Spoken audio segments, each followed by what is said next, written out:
Dans mon cours précédent, où j'ai parlé vraiment de tous les atouts que le Ham Israël avait, et que Akadosh Baruch Hu ne laissera jamais Hazve Haya tomber son peuple, comme il a fait des miracles à la sortie d'Égypte, et comme il a fait des miracles en éliminant toutes les nations qui sont dressées, les Chalotenu.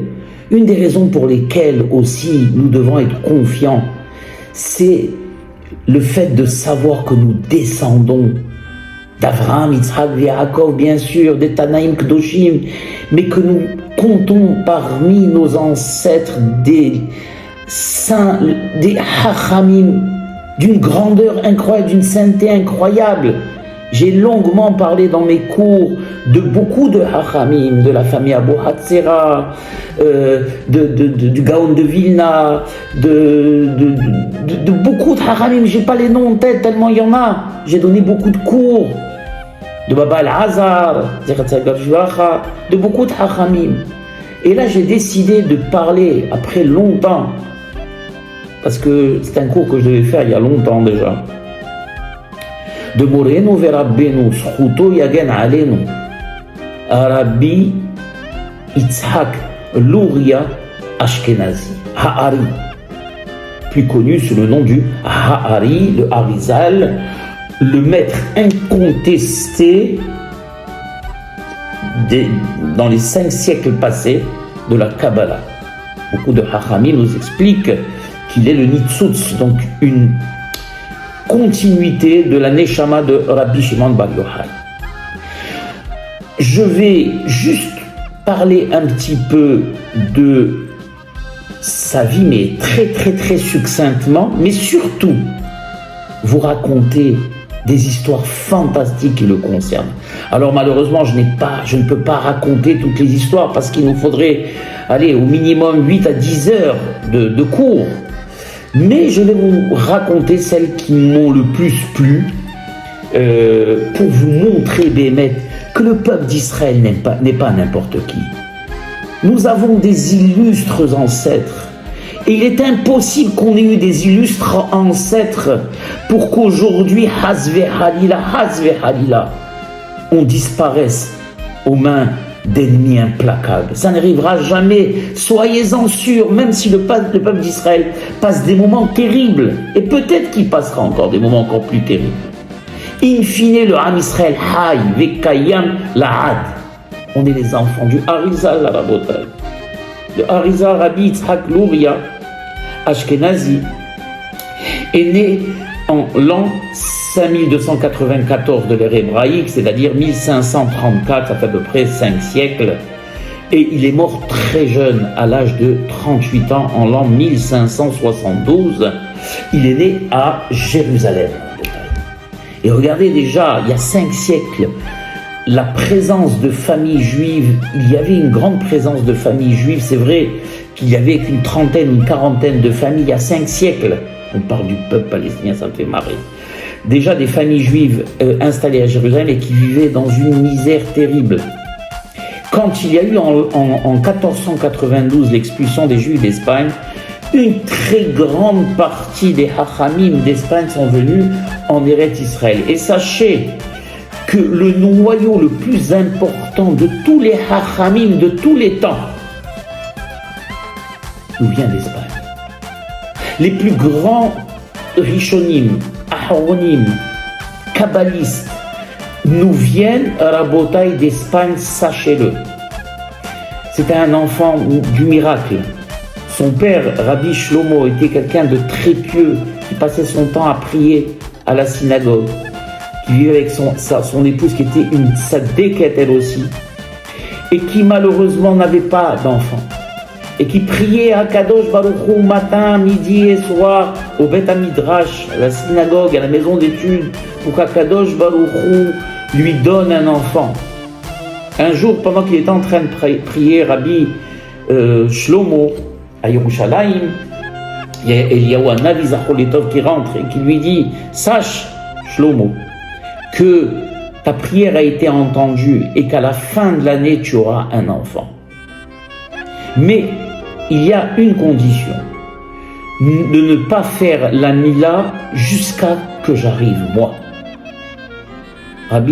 quand Éléonérie a disparu, Rabbi Shlomo s'est effondré en pleurs et est resté toute la journée à jeûner et à prier pour qu'Akadosh Baruch Hu n'annule pas cette magnifique promesse. Il a demandé à Akadosh Baruch Hu, je t'en prie, tu m'as envoyé, ton envoyé Élie, fais en sorte que cette promesse ne soit jamais annulée. Et bien sûr, quand il est rentré chez lui, il n'a pas voulu le dire à sa femme pour ne pas lui donner de fausses joies. Mais quand il a vu que sa femme, au fur et à mesure, avait un ventre qui grossissait, il a compris que la promesse avait été tenue et que bien sûr, 9 mois après, sa femme a accouché d'un enfant. Et donc, bien sûr, toute la ville de Jérusalem était réunie parce que Rabbi Shlomo était un tzaddik aimé de tous, mais il n'avait pas beaucoup les moyens, le pauvre. Il gagnait tout juste sa vie. Et donc, on l'a beaucoup aidé pour les dépenses de la fête, de la Mila. C'était son premier fils, imaginez, à un âge avancé. Et tout le monde était réuni ce jour, tant attendu, tout le monde attendait. Donc, on a pris le petit bébé et on l'a donné au papa. Et le papa était sur le kissé, il y avait le kissé Eliaou. Et tout le monde attendait. Et bien sûr, Rabbi Shlomo avait fait une promesse de ne pas faire la Mila tant que Élie lui-même, le prophète, n'apparaissait pas. Et tout le monde est en train d'attendre, les heures passées. On a commencé à pousser un petit peu. Shlomo, mais quand est-ce que la Mila va commencer? C'est du Torah Tzibour, les gens commencent à partir. Et lui, le pauvre, ne pouvait pas leur donner de raison. Et il était là à regarder, à scruter la porte. Et à un moment donné, au bout de 3-4 heures, il s'est même dit, peut-être que c'est pas l'enfant qu'on m'a annoncé. Et que peut-être que je n'ai pas été assez méritant et que ça a été annulé. Et soudain, bien sûr, il était le seul à voir Eliyahu Hanavi Zachor Letov rentre en personne. Il s'assoit sur les genoux, personne ne pouvait le voir, de Shlomo. Et le bébé dans les mains de son papa, personne ne voyait que Eliyahu Hanavi était assis sur les genoux du papa et le bébé sur les genoux de Eliyahu Hanavi. Le Moël fait la Mila, et au moment où il dit Kare Shemo Be'Israël, comment l'appellerons-nous? On l'appellera Yitzhak. Et déjà Eliyahu Hanavi avait dit à Shlomo, à la synagogue, à son père, cet enfant qui va naître va amener une lumière de tout le Ham, pour tout le Ham Israël. Une lumière inégalable dans les domaines du Sod, donc du côté ésotérique des secrets de la Torah. Le petit Yitzhak grandit donc à Jérusalem et malheureusement, quelque temps après, le papa tomba malade gravement. Tout le monde pria pour sa refoua, mais malheureusement, il mourut. Et la maman se retrouva seule donc avec le petit Yitzhak. Et malheureusement, comme je l'expliquais, c'était très dur. Il y avait, je crois, à peu près 200 ou 300 familles seulement à Jérusalem. Et le riche, et celui qui était considéré comme riche, c'est celui qui pouvait avoir du pain pendant toute l'année. Vous imaginez? Et donc la maman, la pauvre, peinée. Un jour, elle reçoit une délégation. Vous savez, il y avait des gens d'association qui aidaient les veuves. Et cette association, avec à la tête de ses émissaires, viennent voir la maman. Et elle lui dit, écoute, sois sans crainte, tu es toute seule. Ton mari était un tzaddik. Ton fils est un enfant qui déjà, j'avais oublié de dire, à l'âge de 3 ans, commençait à être une lumière dans la Torah. À l'âge de 5 ans, Rabotai, il n'y avait plus aucun professeur à Jérusalem qui pouvait lui apprendre quoi que ce soit. Vous imaginez un petit peu. Il connaissait le Talmud en long et en large à l'âge de 5 ans. Et donc, les émissaires ont dit à la maman, sois sans crainte, on va aider on va t'aider, on va aider ton foyer.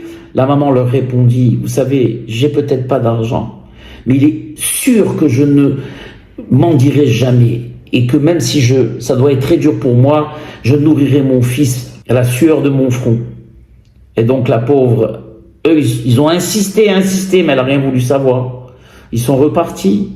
Et la mère, difficilement, la pauvre, a essayé de nourrir son fils. Arrivé un moment, elle a dit à son fils, Isaac, mon fils, malgré tous les efforts que je fais, il est impossible pour nous de continuer. Je n'ai même plus de quoi t'acheter un livre. Comment tu vas étudier ta Torah? Je n'ai presque plus de quoi te nourrir. J'ai une idée qui m'est venue. Est-ce que tu es d'accord avec moi? Il lui dit, maman, d'abord, sois bénie de ne pas avoir accepté la mendicité et l'aumône. Et ce que tu veux, je le ferai. Il lui dit, tu sais, mon fils, j'ai un frère qui habite en Égypte qui s'appelle Mordechai. Elle était la famille Francis, qui est quelqu'un de très riche. Il était percepteur. Et on ira le voir. Lui, peut-être, va nous aider. Et donc, le fils Rabbi Yitzhak, le petit Yitzhak, dit à sa maman, maman, il n'y a pas de problème, je te suis.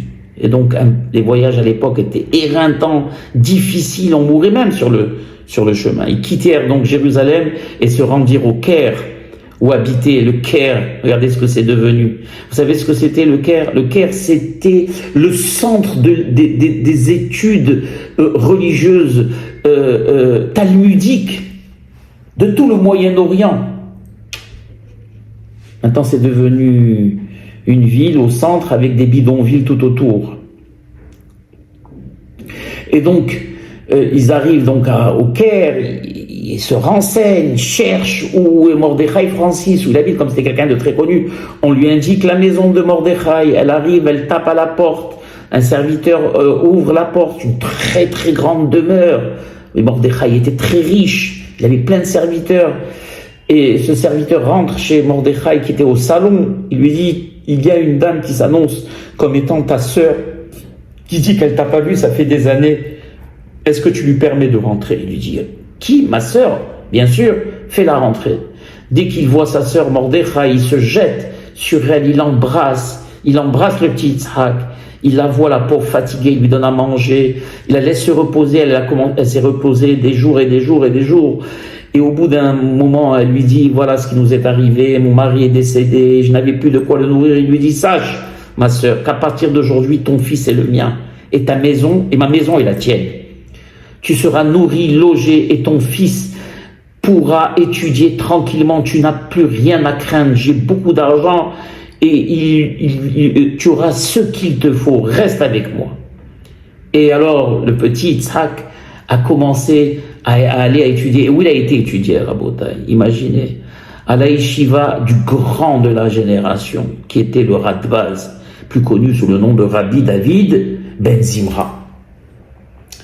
Et il a étudié dans cette yeshiva Gdola, et il a commencé à étudier, il a commencé à apparaître comme un étudiant hors pair. Hors pair. Il avait étudié lui-même avec deux Yitzhak qui sont devenus deux très très grands kabbalistes. Mais tout le monde remarquait que le petit Yitzhak, il n'y avait plus personne qui pouvait, le contredire sur quoi que ce soit. C'était une lumière. Et Mordechai, Yitzhak est devenu grand, il a eu 15 ans, 16 ans, et il était de plus en plus saint, il jeûnait de plus en plus, il s'était retiré carrément de ce monde et consacré bien sûr à l'étude. Il connaissait la Torah en long et en large, le Talmud, les Nevi'im, tout sur le bout des doigts. Et Mordechai, voyant ça, il dit à sa fille, il avait une fille extraordinaire qui avait refusé d'ailleurs toutes les demandes en mariage. Et Mordechai, le père, lui dit, ma fille, tu sais, je vois en ton cousin le meilleur des partis. Et la fille, est-ce que tu es d'accord? Et la fille lui dit, papa, si toi tu vois en quelqu'un, si ce qui t'intéresse dans quelqu'un, ce sont ses midotes et ses traits de caractère, eh bien j'accepte, parce que je vois aussi en mon cousin quelqu'un de grande valeur, pétri de midotes. Et je serait très long encore de raconter, et donc il se marie, et là on va voir une évolution de la façon de vivre du maître, le Harizal, alav shalom. Il va commencer ce qu'on appelle maintenant l'isolement. Il va aller avec sa femme, habiter sur les bords du Nil. Le Rabbi Mordechai, le beau-père, avait une maison et il va s'isoler pendant des années. Et c'est là où il va commencer à étudier la Kabbalah, puisque lui, son âme, à lui, n'aspirait qu'à l'étude de la Kabbalah. Et l'œuvre maîtresse, bien sûr, de la Kabbalah, le Zohar.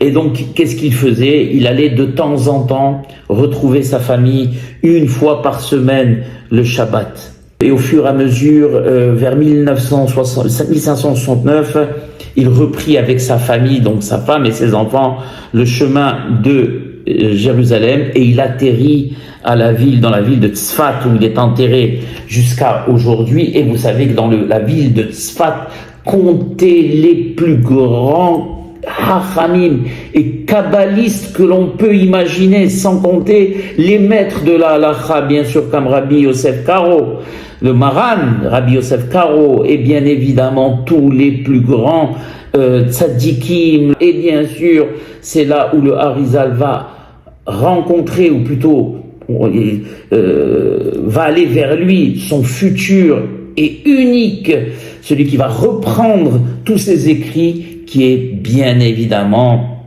le Marhou Rabbi Haim Vital Zechet Tzadik Vekadosh Livracha. Donc le Rabbi et le saint Hari mourut très jeune, à l'âge de 38 ans, pleuré par tout le peuple juif.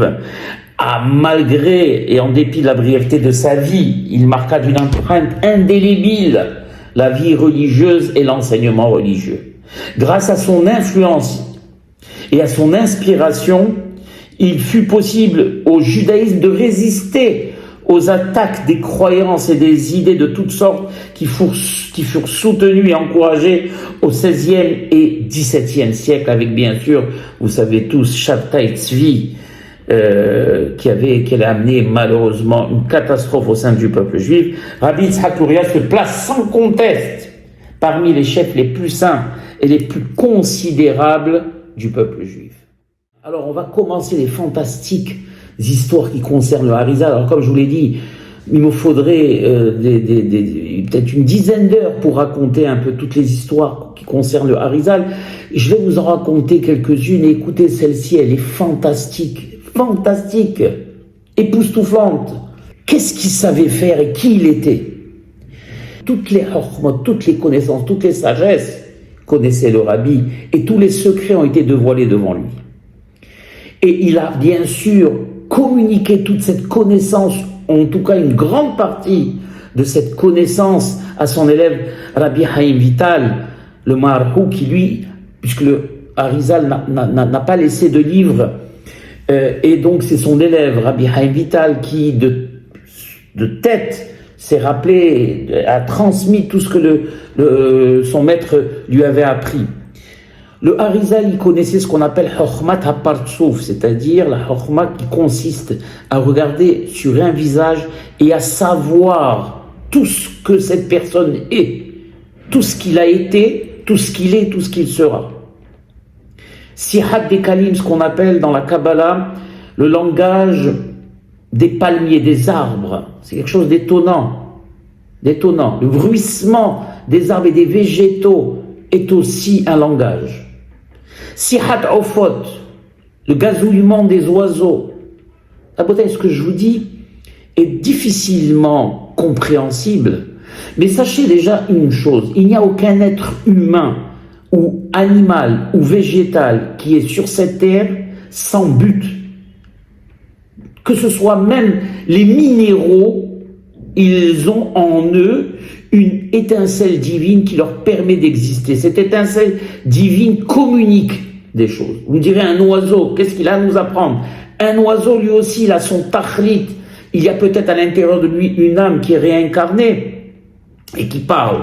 Et ça, le roi Salomon le disait, il connaissait le langage de tous les animaux du monde, même avec les fourmis. Une fourmi, comme on peut imaginer qu'on puisse parler avec une fourmi. Quel message elle a à nous délivrer, une fourmi?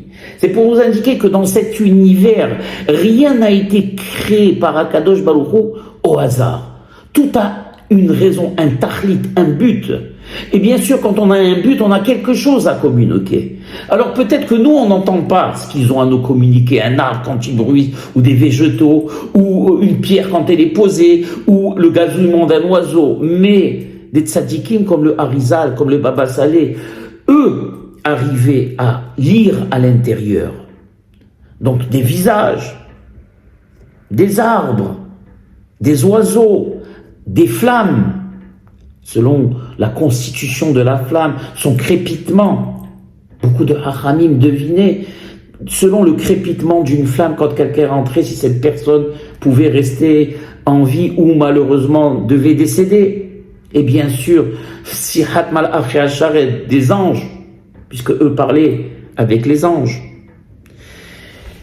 Le Harizal, en regardant le visage de quelqu'un, pouvait savoir quelles sont les fautes qu'il avait commises, quelle était sa neshama, son âme, et qu'est-ce qu'il devait corriger dans ce monde, puisque on le sait, nous sommes tous des Megoulgalim, donc des âmes réincarnées, et donc si on revient dans ce monde, c'est parce que dans le monde où on a vécu avant, on n'a pas été parfait, on a eu besoin de corriger, et c'est pour ça qu'Akadosh Baruch Hu nous a ramenés dans le corps que l'on connaît, où l'âme qu'on croit connaître habite. Eh bien, on a quelque chose à corriger dans ce monde. Chacun a un défaut majeur ou a quelque chose à corriger. Et le Harizal pouvait être métaken et dire exactement ce qu'il fallait corriger. Il savait bien sûr, il connaissait le passé de la personne et ce qu'il allait lui arriver. Et il connaissait ses pensées, c'est quelque chose d'incroyable. Et pour toutes ces choses qui sont insondables, incompréhensibles pour nous, étaient pour lui quelque chose de facile et que par un simple regard, il pouvait tout de suite savoir. Et bien sûr, c'est grâce au Harizal qu'une grande partie des tombeaux dans lesquels, des tombes qu'on va visiter, de tous ces Tanaïm, Kdoshim, Rabbi Yehuda bar Ilhaï, tous les grands Hachamim qui sont là-bas. À l'époque, il n'y avait pas de tombeau. Donc on ne savait pas où ils étaient enterrés. C'est grâce à ces Yehudim, le Harizal, en associant des noms saints, pouvait faire redescendre l'âme de ce tzaddik et montrer, indiquer ce qu'on appelle le tzioun, c'est-à-dire l'endroit où il était enterré. Et bien sûr, ce tzaddik qu'il faisait descendre, dont il faisait descendre l'âme, lui bien sûr lui dévoilait des secrets des yeshivot. Vous savez qu'il y a ce qu'on appelle des yeshivas mitivta del Kira, c'est-à-dire des yeshivot en haut où les grands tzaddikim vont étudier, même ils sont de leur vivant. Comme par exemple le Baba Saleh Abba Shalom, quand il dormait, sa neshama montait, allait étudier dans la yeshiva de Rabbi Shimon Bar Yochai, dans la yeshiva de Rabbi Akiva, dans la yeshiva de Rabbeinu HaKadosh, etc., etc. Sans problème. Mais pour cela, c'est pas quelque chose de simple. Il vivait la condition préalable pour tout ça. C'est une sainteté irréprochable, Rabotai. Irréprochable. Et la sainteté est très difficile à atteindre. D'ailleurs, Rabbi Pinchas ben Yair, qui était le beau-père de Rabbi Shimon Bar Yochai, l'indique dans sa fameuse Mishnah, où il explique tous les degrés qu'il faut pour atteindre la névoie, la prophétie. D'accord ? Tout le livre du Ramchal est basé justement sur la construction de cette Mishnah-là de Rabbi Pinchas ben Yair, et vous allez voir ce qu'il faut pour arriver à cela. C'est pas facile, c'est même une vie de sacrifice. Et c'est grâce à ce sacrifice et à sa sainteté qu'on arrive à ces niveaux-là. Et quand bien sûr le tzaddik du monde supérieur descendait, le visage du Hari était illuminé comme le soleil et personne ne pouvait le regarder. D'ailleurs, une fois, son élève, le Marhou, s'était plaint d'avoir mal aux yeux et d'avoir une maladie des yeux, et il avait été voir son maître qui lui avait dit: ne me regarde plus pendant que je fais la Birkat Kohanim et tes yeux guériront. Bien sûr, il entendait toutes les voix divines qui sortaient du ciel, et pour tout ce qui allait se passer, s'il y avait une xéra, hazve halila, ou un signe qui allait venir du ciel, ou un malach que Dieu en présente Mashri qui allait venir du ciel. Et au moment de la Ne'ila, du Yom Kippourim, il savait ce qui avait été décidé par le Tout-Puissant pour toute l'année, et qui allait vivre et qui allait mourir. Vous voyez de qui on parle, la bataille? D'un des piliers de ce monde. Le Harizal, c'est un des piliers du peuple juif et par extension de ce monde. Il savait, en prenant le pouls d'un malade, de quel mida, parce que vous savez qu'il y a ce qu'on appelle les séphirotes, d'accord? Et il y a 10 séphirotes. On ne va pas les énumérer, je ne vais pas rentrer dans les détails, c'est des notions qui sont compliquées à comprendre. La première séphira, c'est celle du Hesed, la deuxième, celle de la Gvura, Tirf-Eret, etc., Netzahod, etc. Et en prenant le pouls d'un malade, il savait quelle séphira ce malade avait abîmé pour tomber malade. D'accord? Et bien sûr, comment il pouvait réparer, parce que le Harizal n'avait pas besoin d'aller chez le médecin. Il y a marqué c'est-à-dire que si réellement on était nous des ma'aminim, bnei ma'aminim, et on était saints comme le Hari, Hakadosh et tous ces tzadikim, on n'aurait pas eu besoin d'aller voir un médecin. Pourquoi on n'aurait pas eu besoin? Tout simplement parce qu'on aurait corrigé, puisque la maladie c'est quoi? C'est la maladie physique, c'est l'expression d'une maladie spirituelle. Et quand on corrige la maladie spirituelle, eh bien la maladie physique disparaît. Et donc le Harizal, lui, connaissait, il savait exactement quelle était cette partie qui avait été abîmée. Donc il pouvait amener la correction grâce en palpant seulement le pouls d'un malade. Bien sûr, il savait combien de Gilgulim, combien de réincarnations, puisque malheureusement, des fois, une âme, elle peut être réincarnée jusqu'à 3 fois, et après, elle se réincarne dans des poissons, dans des oiseaux. Je ne veux pas rentrer dans trop de détails pour ne pas vous effrayer. En tout cas, le Harizal, lui, savait combien de fois cette âme avait été réincarnée et les vies qu'elle avait vécues avant de rentrer dans le corps qui se présentait devant lui. Et bien évidemment, tout le monde, il savait aussi bientôt, que Dieu en préserve, d'un rachat, s'il était, on va le voir dans l'histoire que je vais raconter, c'était le Gilgoul d'un ancien roi d'Israël qui avait quelque chose encore à réparer, qui s'était réincarné dans le corps même d'un impie, d'un rachat, d'un mécréant.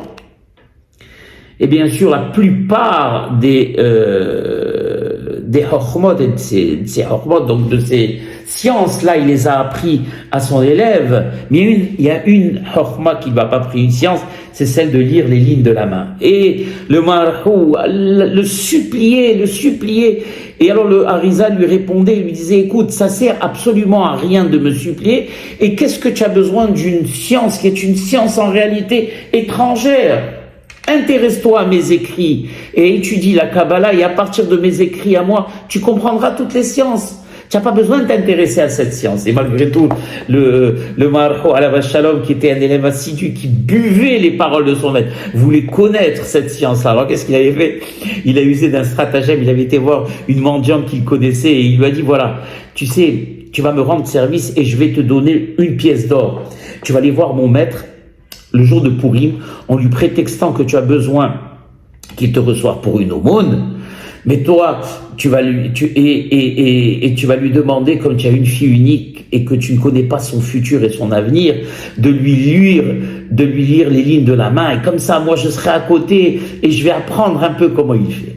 Alors, la mendiante, la pauvre, elle se présente le jour de de Purim, et le Harizal était avec tous ses élèves en train d'étudier, et on lui dit, alors le Harizal, il dit, laissez-la rentrer. Alors la mendiante vient avec sa fille, elle se présente devant le Hari à Kadosh, et elle lui dit au Hari, Rabbi, le jour de Purim, quand la poche il y a marqué pour Purim que tout celui qui tend la main, on ne doit pas réfléchir, on doit lui donner, pas faire de calcul.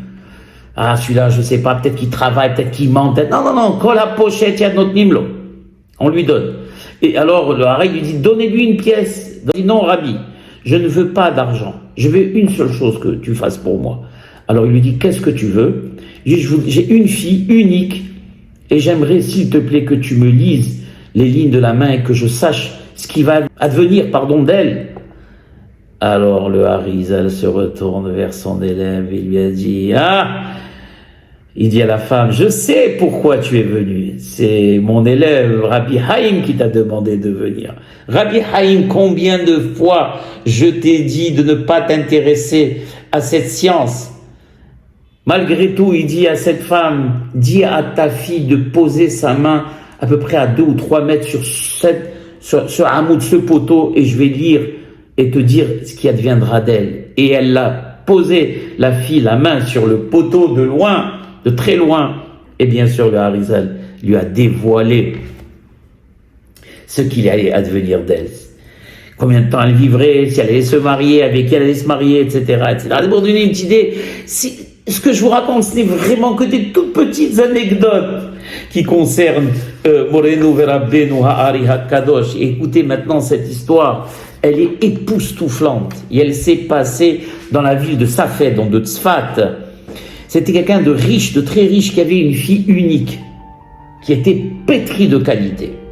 Et quand bien sûr le moment est arrivé où il devait la marier, beaucoup bien sûr de gens nobles sont venus proposer leur fils à ce riche, des talmidei hachamim importants, des gens importants, mais elle trouvait des défauts en chacun d'entre eux. Et à chaque fois qu'il y a quelqu'un qui venait pour une proposition, elle rejetait ses propositions. Un jour, vient en rêve son grand-père à cette jeune fille-là, lui vient en rêve, et il lui indique, il lui dévoile que seul le garçon qui travaille chez le boucher sera son promis, et personne d'autre. Et c'est avec lui qu'elle devra se marier. Donc la jeune fille, elle se réveille en transe, toute tremblante, et elle a été ébranlée par ce rêve. Mais après, elle s'est renforcée, elle s'est dit, les rêves, comme on dit, halomot lashav yedaber, ou les rêves, très souvent, pour ne pas dire 90%, c'est que, on va dire, l'expression de notre subconscient, ce qu'on a pensé pendant la journée, on l'exprime par le rêve, donc c'est souvent pas des prophéties. Et donc, elle s'est rassurée comme cela. Elle dort et elle rêve encore de son grand-père qui lui répète la même chose. Et elle rêve encore une autre fois, tous les soirs et pendant tous les soirs. Et donc un jour, elle décide d'aller chez son père et lui raconter ce qui s'est passé. Le père s'est énervé. Il lui a dit, comment tu as refusé tous les plus beaux partis, tous les plus beaux talmidei hachamim? Je suis quelqu'un de riche et de noble et de connu et tu veux te marier avec le fils du boucher, de celui qui travaille chez le boucher? Il est hors de question, je n'accepte pas ça. Jamais tu te marieras avec... Et donc il a repoussé sa demande.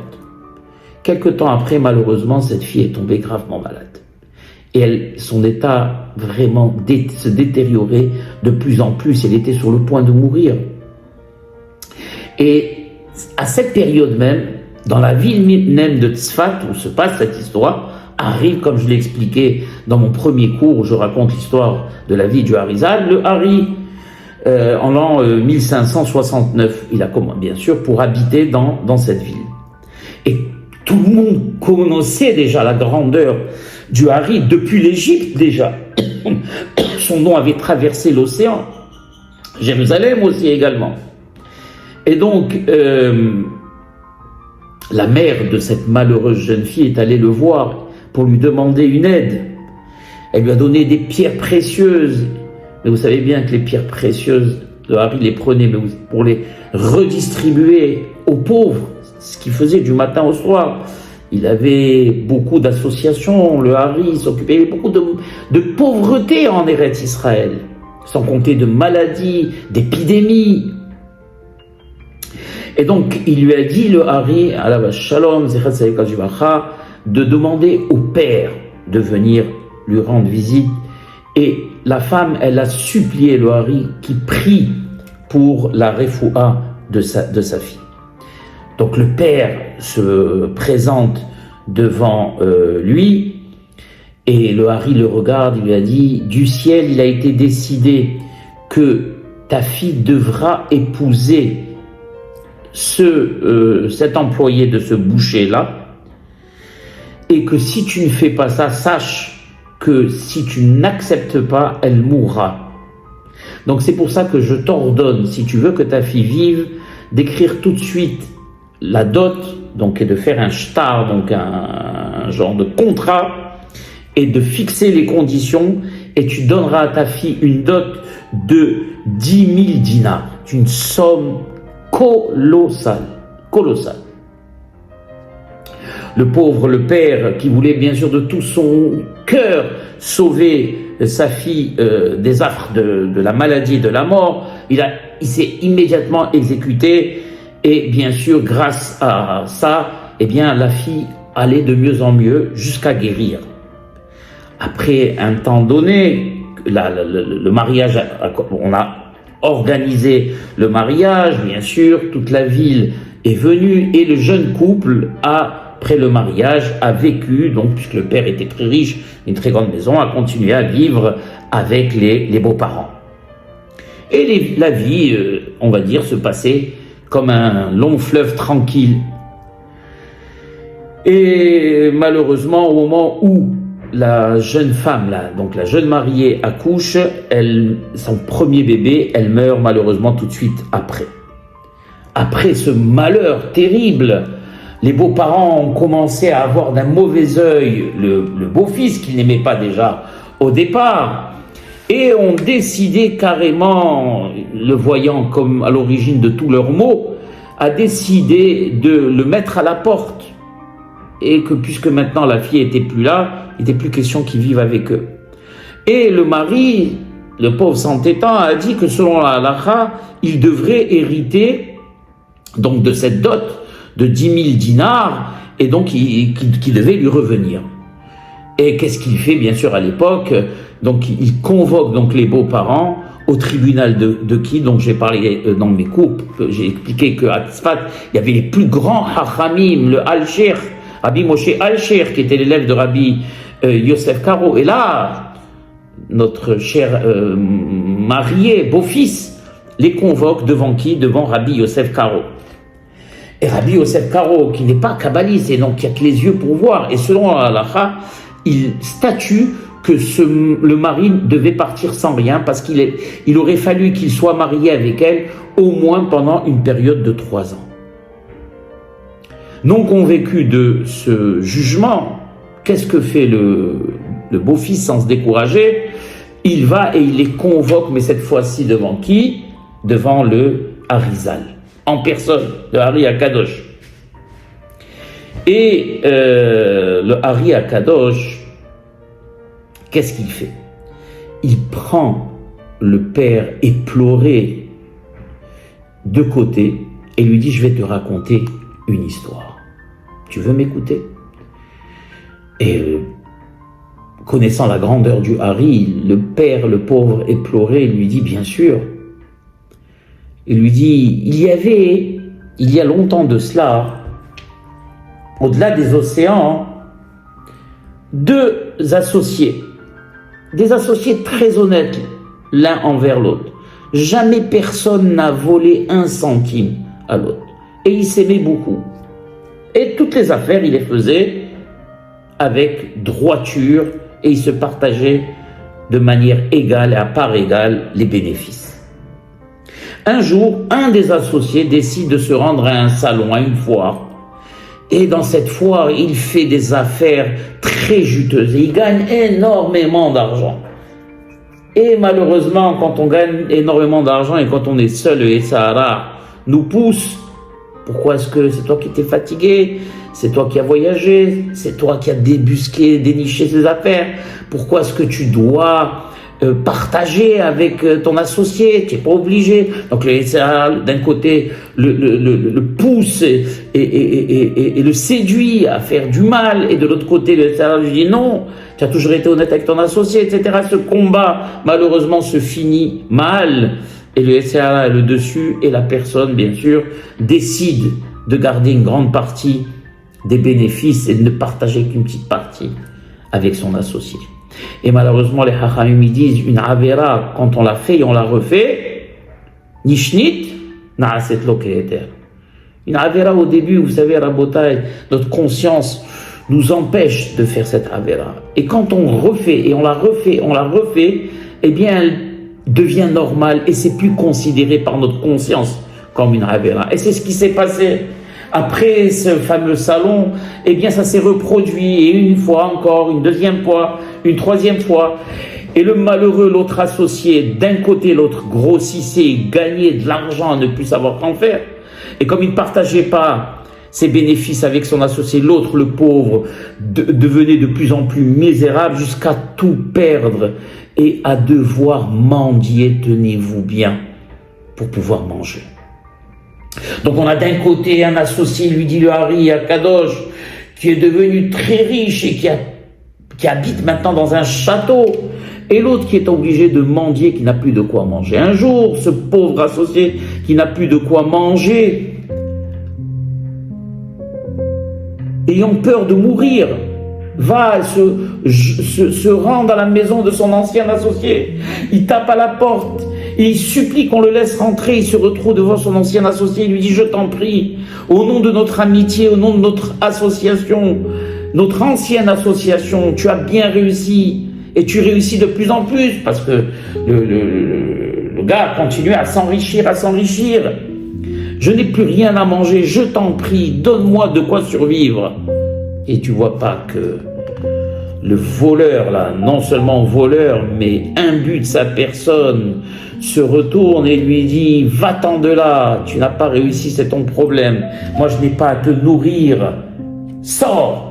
Et il le renvoie comme un malpropre, ce malheureux. Ne sachant plus quoi faire, il se met à pleurer, et à pleurer, et à pleurer, et il pleure tellement qu'il décède. Et malheureusement, vous savez que s'il y a une chose, c'est la chose qui amène la misère à la bataille, à un peuple, à un pays, à une nation, c'est le fait de faire du mal à la veuve et à l'orphelin et aux pauvres. Comme ils disent les Hachamim, im yesh din lemata, en din lemala. Im en din lemata, yesh din lemala. S'il y a justice en bas, Akadosh Baruch Hu n'active pas en haut son attribut de justice pour rétablir l'ordre. Mais s'il n'y a pas justice en bas, Akadosh Baruch Hu, comme il a fait à Sdom ve Amora, rétablit l'ordre. Il a les moyens de le faire. Et donc, bien sûr, à la mort de ce malheureux, la cour de justice s'est réunie et continue à raconter le Hari Hakadosh, et il a été décidé que ce riche meure, qu'il monte tout de suite et qu'il aille immédiatement en enfer. Donc il est mort, bien sûr, immédiatement. Son âme est montée directement au Beddin Elyon. Et vous savez, malgré qu'on ait fait beaucoup de fautes dans la vie, il y a un tribunal et donc il y a les avocats, parce qu'il y a un sadique, de la même manière qu'il n'y a pas un sadique qui fait que du bien, même un sadique peut faire des fautes, eh bien même un rachat ne fait pas que des fautes, il peut faire aussi de bonnes actions. Et la famille de ce riche rachat, on va l'appeler comme ça, est venue témoigner et dire que, à part cette grave faute inexcusable, eh bien le riche avait quand même fait beaucoup de bonnes choses dans beaucoup d'autres domaines. Et donc, grâce à cela, on a réussi, tribunal céleste, à faire pencher un petit peu la balance et à décider qu'il n'irait pas directement en enfer, mais qu'ils reviendraient tous les deux. L'âme du malheureux associé s'est réincarnée dans le corps du fils, de celui qui travaillait, de l'employé du boucher, donc du mari. Et l'âme du rachat, elle s'est réincarnée dans le corps de ta fille. Au moment où tu as signé la ketouba, donc de ta fille, et tu as donné cette dot, eh bien, ta fille, elle a fait ce qu'on appelle un tikkun. Donc, puisque ta fille, c'est le rachat, et donc elle a réparé ce qu'elle avait fait pendant toute sa vie à son malheureux associé en donnant ses 10 000 dinars. Et maintenant, il dit le Hari en le regardant au père: si tu ne donnes pas cet argent à ce malheureux, donc, puisqu'il s'agit bien maintenant, on sait de l'âme de l'ancien associé malheureux, pour ton beau-fils, qui est ton beau-fils aujourd'hui, eh bien, l'âme de ta fille ne trouvera jamais le repos. Donc, que décides-tu? Tout de suite, bien évidemment, connaissant la sainteté du Hari, sachant que le Hari transcendait toutes les époques et pouvait savoir une âme, tout le parcours qu'elle avait parcouru, qu'elle parcourait, qu'elle avait à parcourir immédiatement, a pris les 10 000 dinars et les a remis tout de suite à son ex-beau-fils. Et mieux que ça, il décida donc de prendre sa nièce et la donner en épousailles, on dit en français, à son ex-beau-fils, les Hakim Bait, pour faire une maison au nom de sa fille défunte. Ça vous donne, mes chers amis, une petite idée de qui était Moreno Verabbeinu, Tzadik Yesod Olam, Sroto Yagen Aleinu, à Ari HaKadosh. Prochain épisode, Be'ezat Hashem, une nouvelle histoire. Baruch Adonai Le'olam, Amen ve Amen.